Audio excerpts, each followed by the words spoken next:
बिल्कुल, वो गाना था ना कलयुग में, बहुत अच्छा गाना था, अब तो आदत सी है मुझको ऐसे जीने की। तो अब मार्केट में अच्छा, लेकिन ये बात बताऊं मैं, कल हमने क्या व्यू लिया था कि पहले गैप अप में तो सेल है, उसके बाद वो ट्रेड तो आपको ट्रेंड में, अगर आपको काउंटर ट्रेंड कोई भी गैप अप गैप डाउन मिले, वो ट्रेड तो उसको चलती ही चलती है।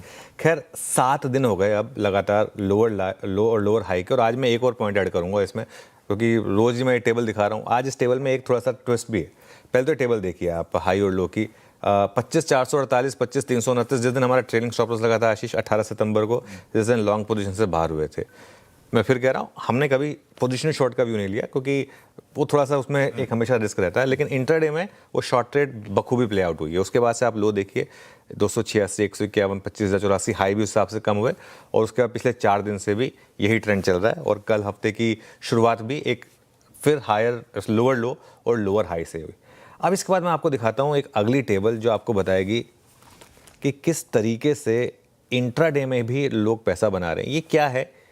ये हाई और लो का डिफरेंस है, जो 23 सितंबर ये हाई से लोगे 177 पॉइंट। नहीं, ये थोड़ा सा टेबल गलत तरीके से बना दी है ये, या तो संडे बनाते हैं डिसेंडिंग बनाते हैं, दोनों का मिक्सचर कर दिया है। तो 19 सितंबर को 145 पॉइंट था, 22 सितंबर को 180 पॉइंट था, 23 सितंबर को, अगली बार ना इसको 1-1 करके दीजिएगा मुझे, ताकि बेटर रहे।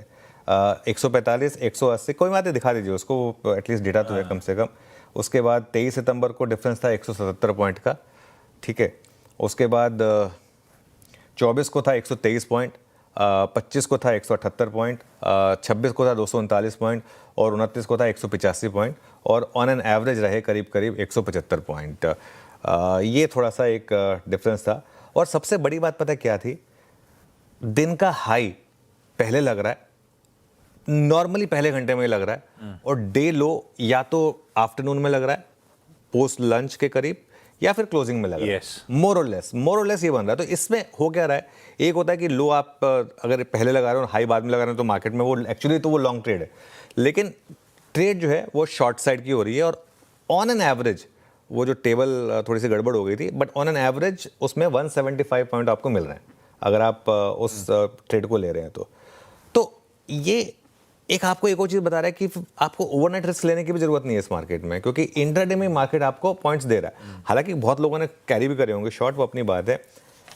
कल के आंकड़े थोड़े से बेहतर हैं, तो होपफुली फ्राइडे के मुकाबले पोजिशनल शॉर्ट अगर ना भी ले रहे हो आप, तो भी इंट्राडे मार्केट आपको मौके दे रहा है। जैसे मैं कह रहा हूँ कि आज इंटरनल्स थोड़े बेहतर है कल जब उन्होंने ट्रेड की शुरुआत की थी, और उम्मीद पर दुनिया कायम है। तो इसके लिए एक उम्मीद रहेगी कि शायद आज थोड़ा सा बेटर हो, लेकिन hope is not a data point.